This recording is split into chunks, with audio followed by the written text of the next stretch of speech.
بسم الله الرحمن الرحيم الحمد لله رب العالمين والصلاة والسلام على سيد الأنبياء والمرسلين اللهم علمنا ما ينفعنا وانفعنا بما تعلمنا وزدنا بفضلك علما وتعليما إنك على كل شيء قدير.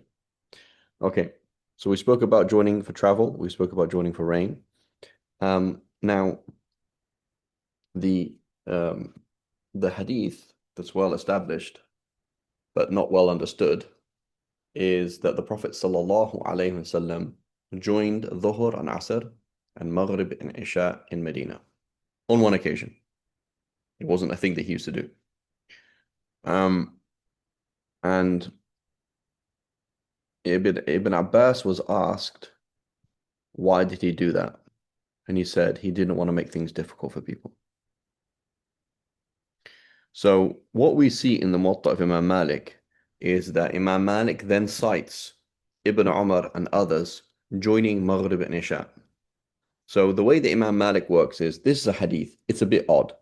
The hadith mentions that on one occasion, the Prophet ﷺ joined Dhuhr and Asr and Maghrib and Isha in Medina. Min ghayri khawfin wala matar. Right? Another narration mentioned min ghayri khawfin wala safar. Without any rain and without any journey.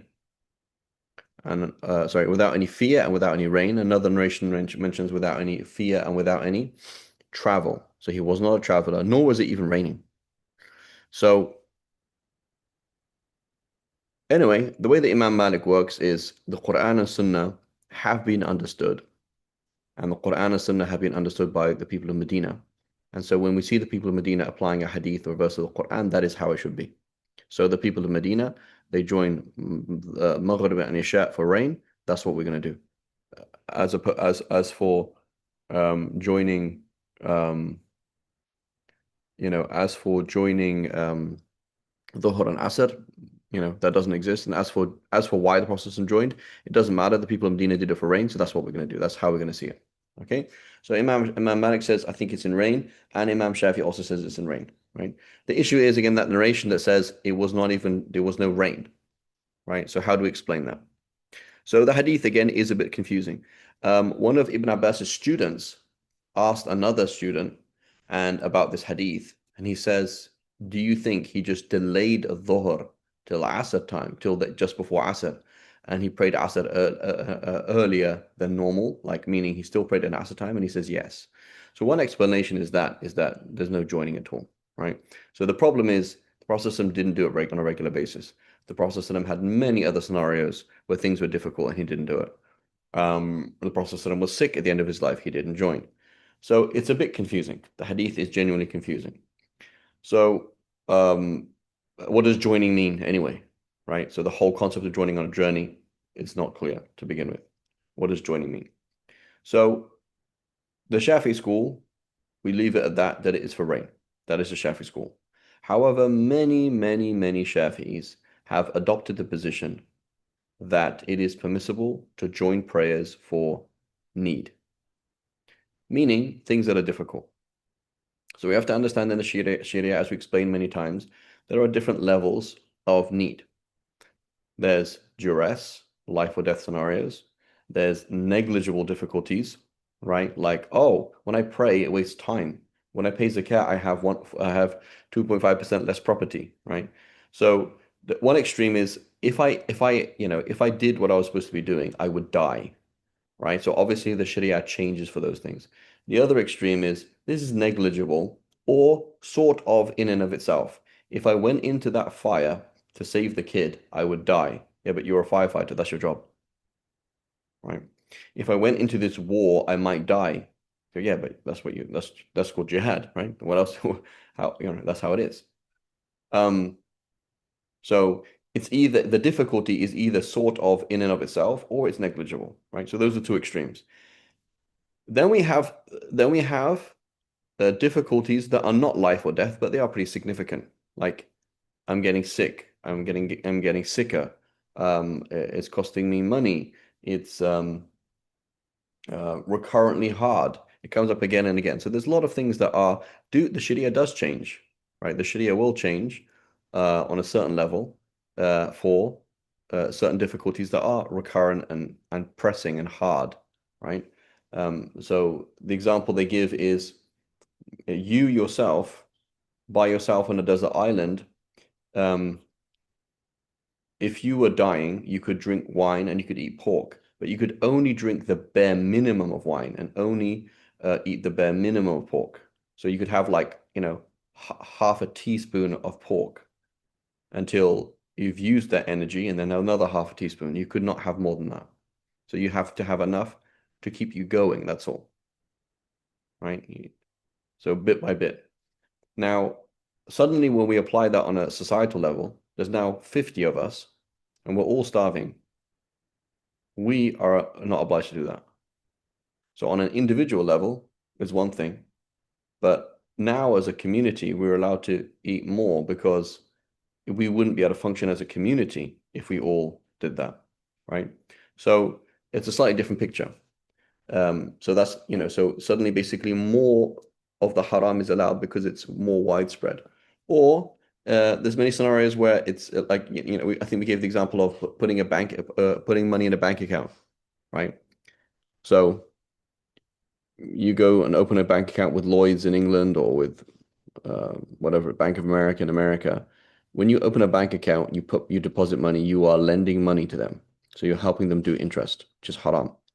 Why is it halal? Because if it was just me, right? If you say, Fareed, please do not lend money to people who lend it out at interest, it's fine. But it's not just me, it's not just you. Every single one of us has to have a bank account and has to work with bank accounts because it wouldn't work. You just like stop functioning, right? So suddenly that haram becomes halal because it's widespread, right? So there's one extreme, which is life or death. The other extreme is negligible or sort of in and of itself. And then we have another category, which is close to duress, right? Close to duress. It's not duress. It's not life or death, but it's close to it. And then you have something that is in between, okay? Something that's in between. And some scholars will look at it as very difficult. Some scholars won't, right? Like, what was it? The Malikis, for example, they say you have to wash inside your thick beard when you're making wudu. There's no way around it. I'm sorry, deal with it, right? Whereas the Shafis, they say, oh, that's too difficult. You're basically now excused from washing inside your beard. You just have to wash the outside of your beard. So they look at it one way, we look at another, and there's countless scenarios like that where, Shay, can I ask where you the a question judgment about this? comes in, and some people would say, that's negligible. And others say that's not negligible. That's difficult, right? Um, so when we come to this issue here, and you say you can join for a need, what do we mean? Do we mean an inconvenience? Because if that's the case, it's always inconvenient for me to pray. Honestly, sorry, it's like every single day it's like inconvenient to pray. So if that were the case, right? If that were the case, then I just wouldn't pray, would I? So that doesn't make sense. So it can't be something that's inconvenience. And we ask the question, does the Sharia change for inconvenience to begin with? The answer is no, right? So the way that the Sharia works is it does not change for inconvenience, right? And that would not make any sense at all. So it has to be something that is way more than inconvenience, right? Even if it's not a life or death scenario. Go ahead, Shan. Assalamu alaikum. Can you hear me? So, Okay, so I think we've talked about this before, but like, is an inconvenience then, according to the Sharia, the fear of praying in public as a Muslim in a non-Muslim country where there might be Islamophobia or hostility? yeah, so Or if is that, so when it is embarrassing, that's the same thing. So be like, oh, it's embarrassing. no, I I'm not talking about embarrassing, Sheikh. yeah. I'm talking about like praying in a rest stop in Ohio and Hmm. people and thinking that someone is going to come and hit Yeah, you. let's say for example let's say for example yesterday or for the last whatever there's been whole things in your city, these kind of things have happened, and if you pray in public, it's an issue of life or death. Like it's not life or death, but it's likely, right? It's likely that you're going to be jumped. It's likely that something's going to happen to you, etc. Right? That's now somewhere between a haja التي تنزل منزلة الضرورة. Is that's now it's now somewhere between a difficulty that is significant and is recognizably close to duress and duress itself, right? So when you say, for example, fear of death, okay, it doesn't mean I'm going to die, but there's fear of death, right? So that's why smoking is haram, even though it doesn't kill you, but there's fear of it killing you, right? So that's definitely significant. As opposed to, I feel embarrassed at work, right? So now I'm going to join prayers because, alhamdulillah, you can join prayers for a need, and this is a need, right? I don't want to make wudu so much; it's so annoying. Just, I'll just pray 3 times a day instead, right? So it can't be something negligible. It can't be something very normal, right? So again, I've spoken about this many times with many of you. Like what I saw in Jordan, for example, it was winter. Winter in Jordan is not that bad, okay? And it's like, so they just joined for 3 months of the year because it's winter. Okay, well, what about in summer? Isn't it not hot in the summer, right? So surely, if you could join prayers, then the Prophet ﷺ in the summer would have been joining Dhuhr and Asr all the time because it's always difficult in Saudi Arabia to go out in the sun, right? Going to Dhuhr is always difficult. So surely that would be the case. It has to be something that is, it doesn't have to be life or death, but it has to be something that is like that, right? Something in that category of like, this is really difficult, even if it's not life or death, right? So, Can I ask a follow-up, Sheikh? Bismillah, go ahead, Sham, yeah. So by that logic, then, do you feel that other scholars might say that the exception that was taken in Jordan was actually not allowed? Definitely. It's a product of just like bad fiqh or no fiqh. The whole country doing it. So what happens? Not in the whole country. Basically, it's a so Jordan was hardcore Salafi for a long time, right? So we had Sheikh Albani, rahimahullah, and this so the average religious person is somewhere kind of Ikhwani slash Salafi slash yeah, I like the new muftis who are saying things. So that's Jordan, right? So yeah, and it can happen like that. Like when you go to the poorer areas in Jordan, you're going to see all this. I remember seeing all this anti-ISIS stuff in the mosques, i.e., the people who go to the mosques are interested in joining ISIS, right? So that's the general religious person. A religious person will often be like that, right? If you're religious, you're probably going to be Salafi. You're probably going to be, yeah, just says it. There's a hadith, and there we go. I heard the Sheikh say it, and there we go, right? The former there, here, but all that. That's kind of a new thing in Jordan, right? It's coming about, but it's new, right? So I remember meeting Syrian refugees coming from, just the average Syrian refugee, they would know the word Hanafi and Shafi, whereas in Jordan, that's not a word that they know, Hanafi and Shafi they don't have no idea really what that is because they didn't grow up with that, and that's not how they became religious. That makes sense. So yes, it's a widespread silliness, right? Just it's kind of silly and it's bad fit, right? So again, and those Shafis, when you say you can join for a need, what does that mean, right? Well, the Hanbalis, they mention 9 different reasons for joining, right? And so they go this, this, this, this, this. What they're really doing is spelling out exactly what you mean by need, right? What you mean by need. And so that you see investigations where where this is kind of again kind of things that a judge would do and see, well, yes, this is normally the case, but here is different, or a lawyer would bring up to the judge and say, this is a different situation. So that's what they're doing, trying to spell it out, because otherwise, if we don't spell it out, it becomes silly, right?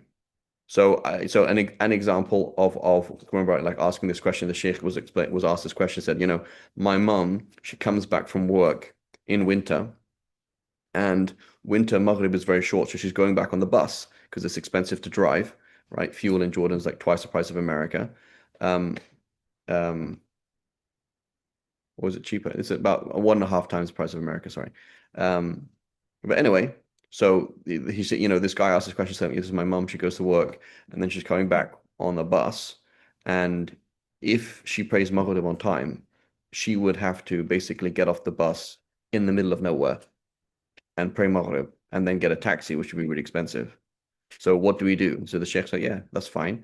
During that time, it is very difficult for a woman to spend money she doesn't have and to be dropped off in the middle of nowhere and then pray Maghrib, right, is hard, right?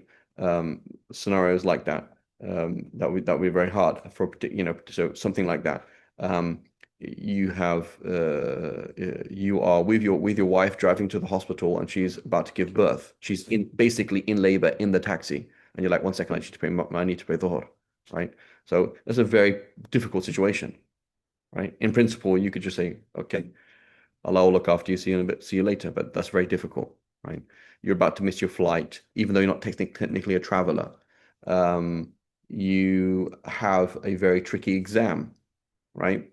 So I remember 4 hour exams. I don't know what your exams are like at school, at college, the exams you give, Sham, but I remember, doing a 4 hour, English literature exam, and that was pretty hard, right?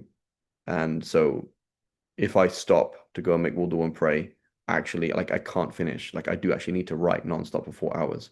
Whereas somebody else is like, yeah, I'll finish it within three, and then inshallah I'll be able to pray. It's fine, right? So there's many scenarios which are really difficult, right? Somebody who's religious and doesn't just want to find the easy way out would look at it and say that's a really difficult situation. Totally understand, totally can see where you're going there, right? And then there will be issues that are debated, right? And but the point is the scope exists, right? The scope exists.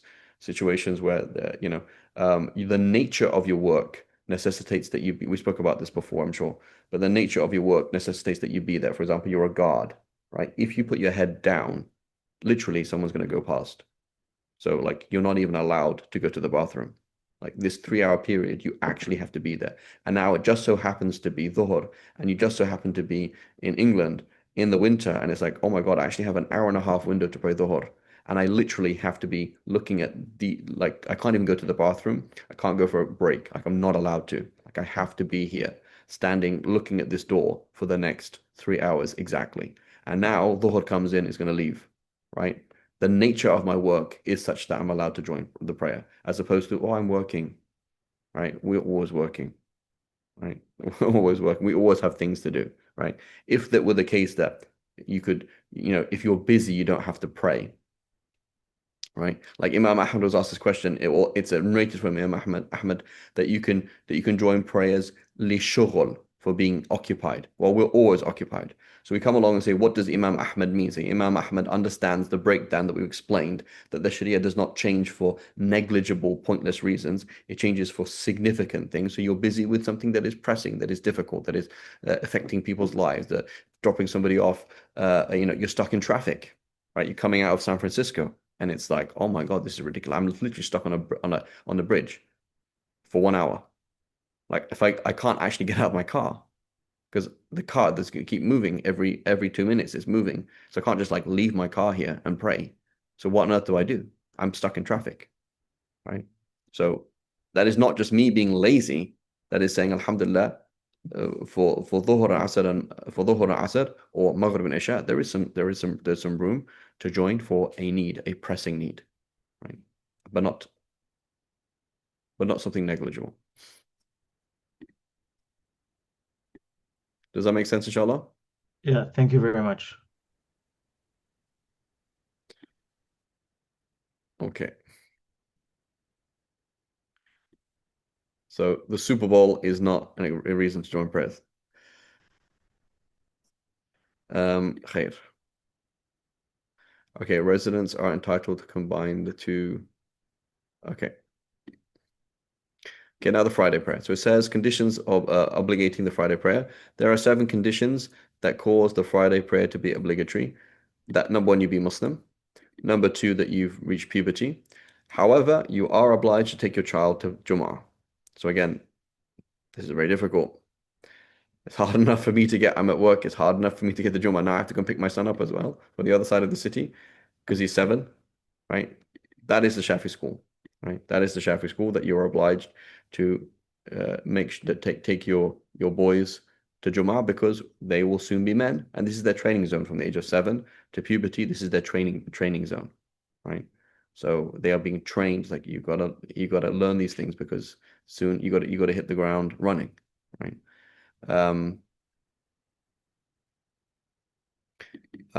so even if he's obviously not sinful for not going to Jumu'ah, but you're sinful for not taking him in the Shafi school, right? Of sound mind. Now, could he be excused because of the difficulty of you getting across town and picking him up and school, etc.? Is that possible? It's possible that he's excused, but the default is he's not. Okay, of sound mind, you're saying that you be free. Okay, so if you are not free and you're not Muslim and you're not male, you do not politically represent the Ummah. So the Ummah is politically represented by Muslims who are free and male, right? We've spoken about this before, right? And so the idea of democracy in Islam has a place, right? One of the ways you can become the Khalifa is through vote. But it is not vote, it is not demo in the sense that, oh, every single person should have a vote, right? It is not the case at all. That's not the paradigm. Is it possible? It's possible, but that's not the paradigm that the scholars of the past spoke about. What they spoke about is like the heads of the clans, right? The heads of the tribes, the what's called Ahlul Hilli wal Aqd, like the important people. So here we go. If you can imagine the heads of all of these different clans, of all these different tribes in Arabia, they all gathered together and said, oh, so and so is going to be our ruler. Okay, that's a way that you can become a Khalifa, right? But what we see on a lower level is that basically society is represented by Muslims who are reached puberty, sane, they are free, and they are male, right? That's why they have to turn up at Jum'ah, right? Like I don't have to vote. I'm not American, right? Now I'm in Malaysia. I don't represent Malaysia because I'm not a Malaysian, nor do I represent America because I'm not American, right? So you don't so you can turn up to Jummah, fine. You're a child, you can turn up to Jummah. You are a slave, you can turn up to Jummah, that's fine. You're a female, you can turn up to Jummah, that's fine. But you're not obliged to be here, and you don't count as one of the 40 people that have to be here. Of sound health, you're not sick, or you have some other excuse. You're looking after your sick wife. You're looking after the kids are all sick and whatever. Something's happening. Your dad's dying and you're in hospital with him. Something like that, right? Some kind of pressing issue. So again, the same thing when we say F here, right? F means the same kind of thing. The faqih is thinking, obviously, life and death scenarios. If I went to Jum'ah, I would be shot. If I went to Jum'ah, I will lose my job, and this is the only job I possibly could have, and there's no other job I could do. If I went to Jum'ah, people would break into my house. If I went into Jum'ah, whatever would happen, right? So the same kind of things, life or death, all things that are like that, very difficult situations, right? Very difficult situations. And number G, that you be a resident, right? That you have to be in your city at Fajr. If you are not in your city at Fajr, or not in a city at Fajr, then you are not a resident, right? So you commuted to work, for example, uh, before Fajr, or you traveled before Fajr, you're not considered a resident, right? So on the topic of commuting, say, well, I commute every Friday, right? And now it's winter, and I leave before Fajr most days, or most it's like that's quite normal. So you're trying to say I don't have to pay Jummah? Technically, you don't have to pay Jummah, right? Technically, you don't have to pay Jummah. Should you pay Jummah? Yes, you should. Why? Because you're Muslim, you've reached puberty, you're of sound mind, you're free, you're a male, and you don't have an excuse. You should be there as a rep to represent, right? To represent. I'm here to represent the community, right? As opposed to you didn't even turn up, bro. And the masjid that we were trying to get together, it fell apart, right? So remember, this is back in uh, it's about 20 years ago, so I guess 2005, 2004. Um, uh, Sheikh Afifi Atik Akiti, he was in he is in England, but he was in Birmingham, and Sheikh what's his name? I think Sheikh Sa'ad Attas, he's also there in England. He's still in England, and so they were reading issues about staying in England and terrorism and various different things. And Sheikh Sa'ad Attas, he read this fatwa from a Maliki scholar in the time of the um, Spanish Inquisition, right? So during the Spanish Inquisition, when the Muslims were being kicked out of Spain, basically. And so the question was, am I am I am I obliged to stay here, or am I obliged to leave, or how does it work? Right? And so one point of the argument was, if you leave Spain, right, then there's no more Islam in Spain. Right? It's gone. So it's a really important thing. One argument for Muslims to be in non-Muslim countries is that if you leave, there's no Islam there. Right? So taking that logic or taking that side of that logic, you go to a place like, for example, where I went, oh, my mosque, right? I don't know if they have a mosque. Do we have a mosque in Hereford? I don't know. Hereford, England. Do we have a mosque? I do not think there is a mosque.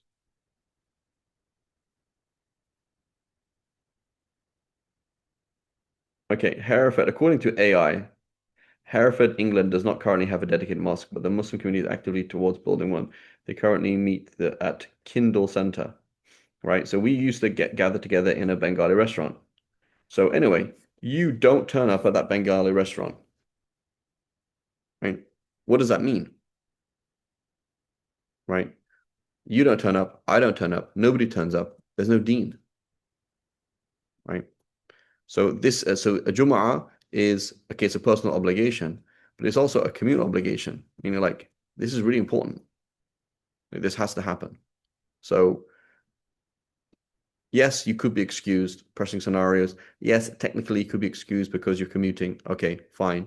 But if you can make it, you have that rapport with your work, you've been there for some time, it's fine. Just get the job done, get the job done, and you can go out for an hour, 2 hours, I don't really care.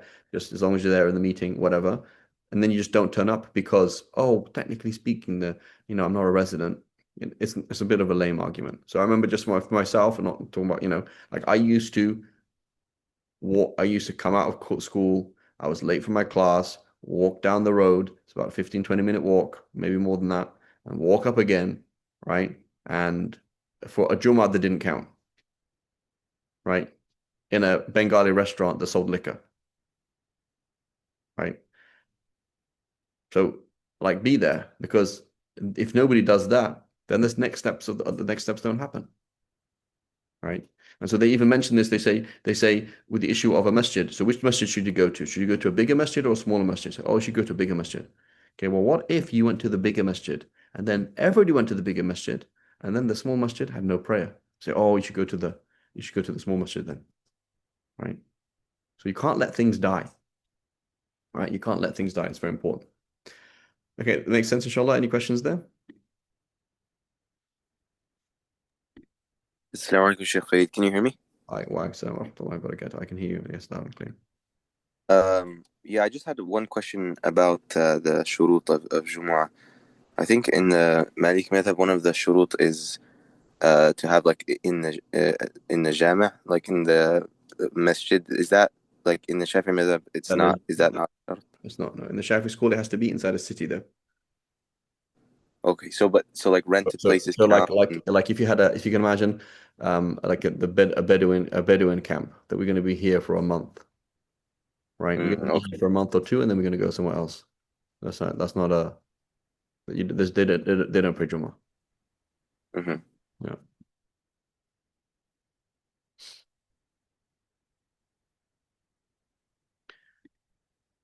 Okay, so conditions of performance. So it says the conditions for the performance.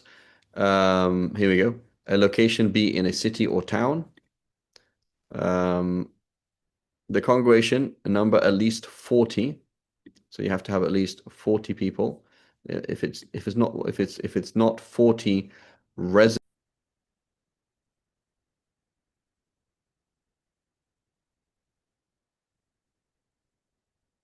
can everybody hear me? I can Yes, hear you. Sheikh I'm not Khalid. sure what happened. It just died. Yeah, I think it cut out for quite a bit. Okay, so we said number one is so it has to be in a city. Um, you heard my answer to your question, Noor? No, no, I did not. Okay. So you asked the question, does it have to be in a mosque? The answer is no, it does not have to be in a mosque. It has to be in a city or a town. Mm. So we said the Bedouins, people who are Bedouins who live, let's say they're going to live in one place for a month or two and they have a Bedouin camp and then they're going to move on. There's no, they do not, you know. Similarly, a student accommodation. So a student accommodation, there is a town that has 10 people in it. But half the time there's 3,000 people there because it's a university. So nobody actually lives there, or there's 10 people who live there. So the 10 people who actually live there, so that's not enough to pray Jumu'ah. So okay, what about the other 3,000 people? So yeah, well, okay, half of them are females, and then half of the other of the men, those 1,500 men, none of them actually live there. They're just staying there. So they are residents, what's called muqim. They're a resident muqim, but they're not mutawattin or mustaltin. That's not their watan. That's not their place, right? So when you say, So they wouldn't count as one of the 40. yeah, they don't count as one of the 40. So they're obliged to pray Jum'ah, but there is not enough people who live there, so there's no Jum'ah there Okay. because they're not actually. Because there's not enough people to pray Jum'ah. Mm-hmm. Right. But nowadays, like, you have an established city, you see Jumu'ahs like outside or, in rented facilities. That's totally So fine. rented facilities in a park is totally fine. Yeah.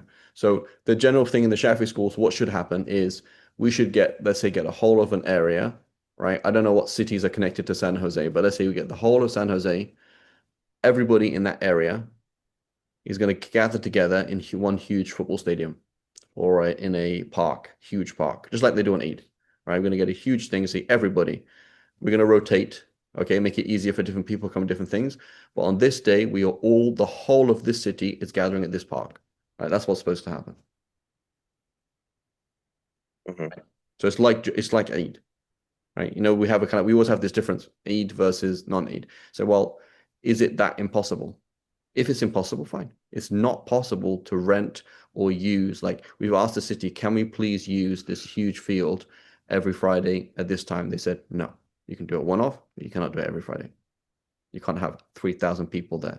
Sorry, right? Or it's too expensive to rent, this thing every whatever. But the default is you get everybody, all of the people in that whole city in one place, and that's where Jumu'ah is. And that's why in the past they used to have a masjid and a jami'. A masjid is a place where you pray. A jami' is a place where you have Jumu'ah.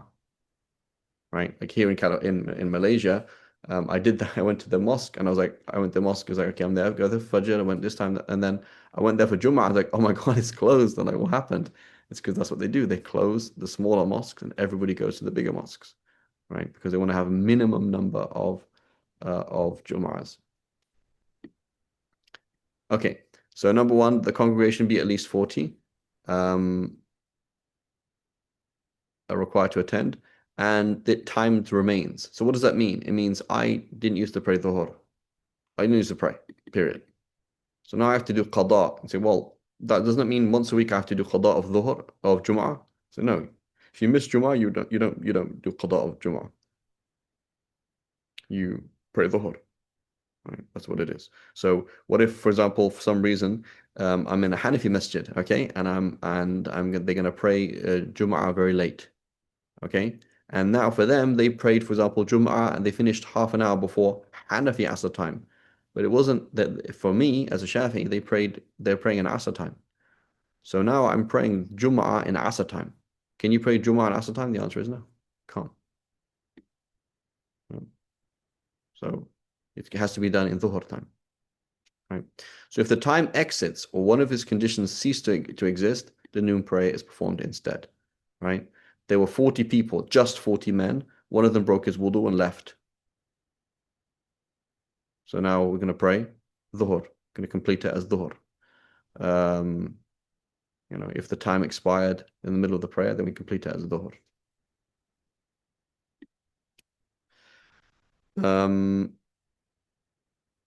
Okay, so then it says the obligatory elements. The Friday prayer has 3 obligatory elements. So number one, the 2 sermons. So the Imam stands while giving the two sermons and sits in between and does not talk about the two khutbahs. But can everybody hear me? You're saying your internet is unstable and it looks full amount. Where am I? No, we I can hear can you. hear you. I can hear you. But Sheikh, can I ask a question about the two sermons? Yes, Bismillah.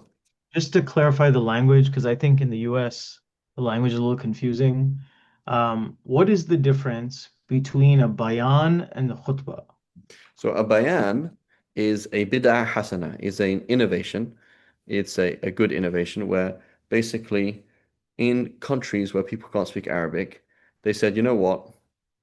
We're going to stick to the letter of the law, which is we have to do the khutbah and we have to do the rituals but we're also going to find something that fulfills the spirit of the law, which is give people a lesson. So nobody understood the Arabic because I'm in Bangladesh or I'm in China or whatever, wherever I am.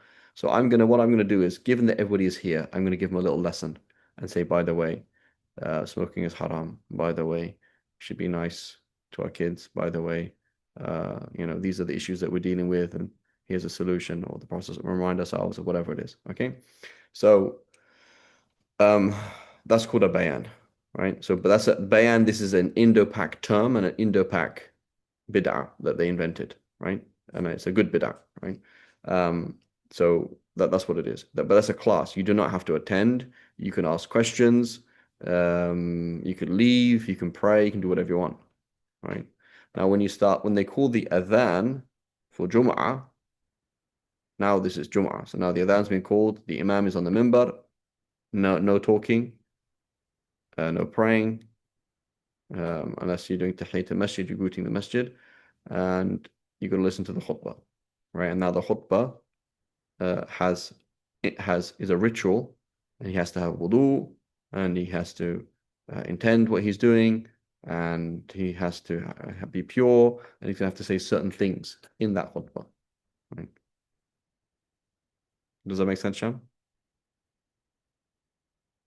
Yes, and just the last thing is, so all the rules or the Islamic principles like not speaking, this etc. That's all with the khutbah, not the bayan. Yeah. So in the bayan, you can put your hand up and say, Sheikh, I have a question. The hadith that you mentioned, could you repeat it? You know, um, you can do a debate. You could have a conversation in the back. Do whatever you want. You know. Okay, because at the So, masjid I go to, there's a tendency for some people to do translation of the bayan to Bangla or Urdu or other things, and sometimes people get annoyed, but I guess technically that's allowed. totally fine. Yeah. Yeah. Okay, thank you. It's a good thing. Yeah. Sorry, Sheikh Khalid, can I also ask another question? Go ahead. Yeah.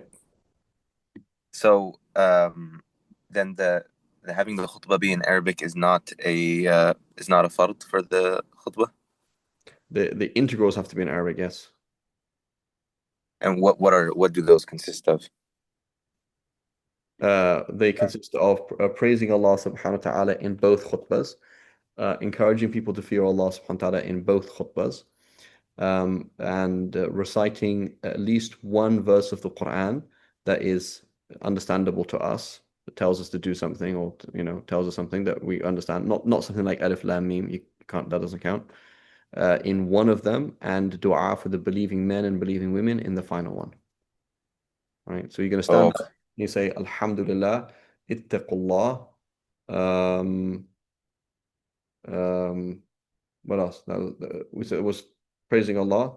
Oh, and then salat, and both of them has to say Allahumma salli ala Muhammad. So I stood up. Alhamdulillah. Allahumma salli ala Muhammad. Ittaqullah. Sit down. Stand up. Alhamdulillah. Allahumma salli ala Sayyidina Muhammad. Ittaqullah.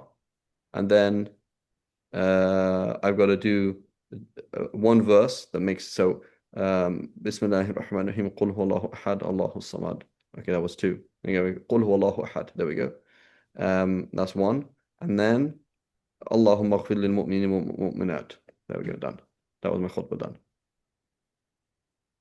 Right. okay, I see. Totally fine for the khutbah to be very short. Not a problem. I'm sorry, I have a question Go ahead. about that Yeah. too. So if you do all those and then like you say other things in the khutbah, and it's in a different language, is that permitted? It's fine, yeah. Oh, okay. So, but that is But that the not issue permitted for is, the Hanafis? I don't know what that. I don't know the details of the Hanafi school. I think I've seen Okay. different things from them. But basically, the issue is going on a tangent. That's a problem. So they mentioned, for example, imagine if you started doing specific dua for the new Muslim president. Okay, so that's not really exactly what we're talking about in the khutbah. So they said if you went off on a tangent for like a minute or two, right, then you're actually breaking the continuity of the integrals of the khutbah and the continuity that's required between the khutbah and the prayer, right? Similarly, right at the end of the khutbah, someone says, "Oh my God, guys, please somebody move, the BMW, this, whatever." And then the other board member steps in and says, "I'm sorry, guys, I'm just gonna have to say this. I'm sick and tired of everybody parking in the wrong place. The city is on my case. The mayor's on my case. This is happening. That's happening. Da da da da da da da." He goes on for 2 minutes. What's going to happen now? You're going to have to do the khutbahs again. You have to do the khutbah again because you've now broken the khutbah from the prayer. And when you say the two khutbahs, what Mhm. are those exactly? Just to be clear. So the two khutbahs, the khutbah, he stands up, talks, sits down again, stands Yeah. up, talks. That's the two khutbahs. Okay. Yeah. All right. Okay. Okay. So the two sermons, the imam stands while giving the two sermons and sits in between. The praying two rak'ahs and the above has to be done in congregation. So he intends to lead the congregation. They intend to follow him, right? It's not that he's praying by himself and they're praying by themselves. That wouldn't count. Okay. Um, it has four lesser recommended actions, hayat, to perform the purifying bath and clean the body. And so this is recommended even if you're going to miss the khutbah, right? So you woke up and you're like, oh my God, I'm super late. And you're like, should I have a shower? Should I not have a shower? You should have a shower. Excuse me. Right? So you should still have a shower. Still make ghusl, even if you're going to miss the khutbah, but not if you're going to miss the prayer, right? And to clean yourself, to wear, to smell nice, etc. To wear white, okay. To trim one's nails and pubic hair, or removing pubic hair and underarm hair, and to apply perfume, right? So if you have a shower and you put shampoo on yourself, like you've done that already, or you've you know, that's what we mean by perfume, right? So if you had a shower, there's like, and you put shampoo, it usually has a smell, so that's considered perfume. If you put deodorant on, it usually has a smell, that's perfume, etc. Right? So you don't have to specifically go and get something that's called perfume. It is also recommended that one listen attentively during this khutbah, so that technically speaking, don't tell anybody this. In the Shafi school, you can be having a laugh while the whole khutbah is going on, right? So Badr and I are back at the Badr and I are at the back of the masjid, and we're there basically having a chat and looking at Instagram posts and laughing our head off, right? In the Shafi school, the default is that's makruh and not haram, right?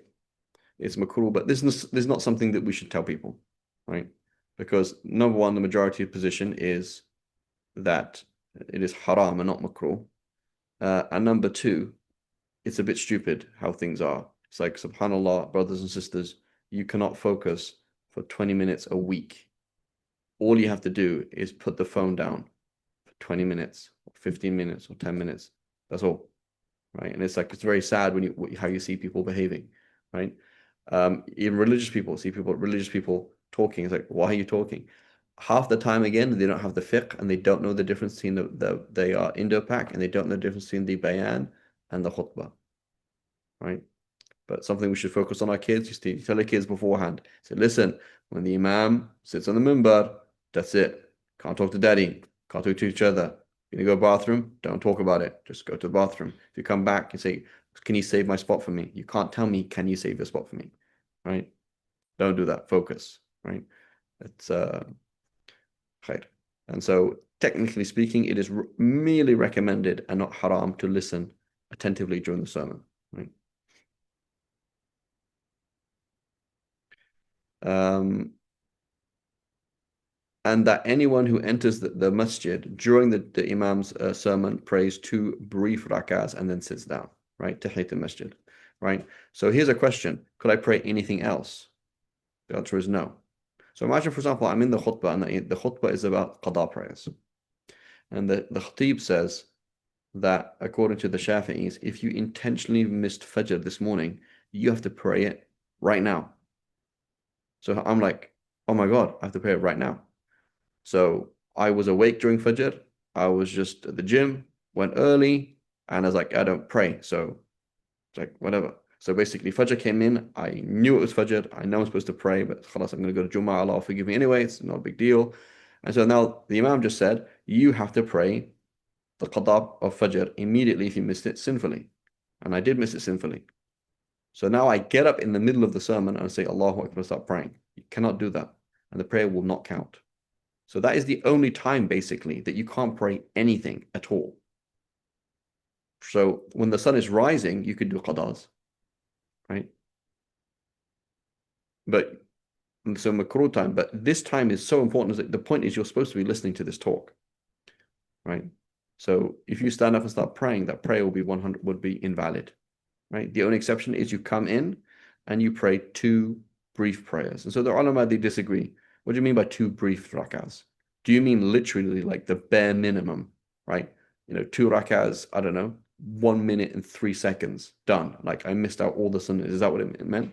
So when the Prophet said, ojiz, keep it brief to the man who came in, did he mean like literally as brief as humanly possible or normal? And the relied upon position is normal, meaning, you know, three subhanallahs, short surah, etc., right? But you're there, mashallah, doing the whole of Baqarah while the khutbah is going is wrong, right? That's a wrong thing to do.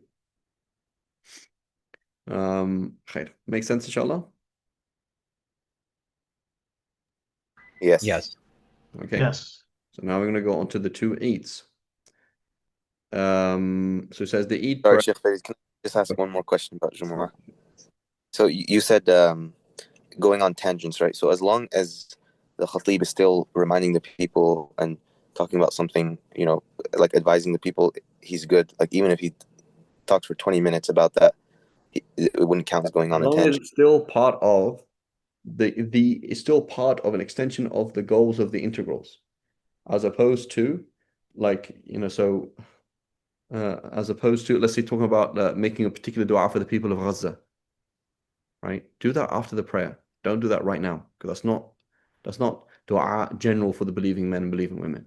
So you've made a specific group, or I don't know, something like that, right? But let's say he's talking about the harmful effects of social media in the context of fear Allah, and don't just go down this route of just looking at whatever. Right? Okay.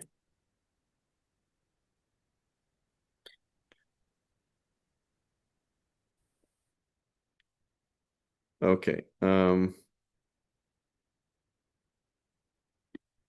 Okay. Da, da, da, da.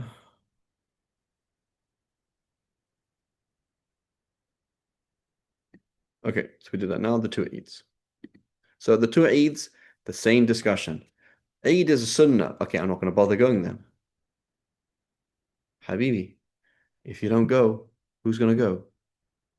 Right? So there are other people who will only come to Eid prayer. They will not come to Jum'ah and they will not pray at all. You're not there. He's not there. Nobody's there. The whole thing falls apart. Right? So it's very important to understand that. Yes. So it's emphasized sunnah and have something really, really important to go on. Okay. But treat it as a fard, right? Tell your manager 6 months in advance, I need these 2 days off, whatever. Oh, I don't know when Eid is. Okay, but I need those 2 days off. Because it could be this day, it could be that day. Like plan ahead and make sure it happens. Make sure, you know, these things happen. Okay, so the Eid prayer consists of two rak'ahs. In the first, the Imam says Allahu Akbar 7 times, in addition to the opening Allahu Akbar. In the sorry, two rak'ahs. So in the first, the Imam says Allahu Akbar 7 times. He says Allahu Akbar, and then he says seven Allahu Akbar. And in the second, he says Allahu Akbar coming out of ruku', and he says five in additional to the one from rising. Okay. The Imam gives two sermons after the prayer, not before the prayer, right? And he says Allahu Akbar 9 times during the first sermon and 7 times during the second, right?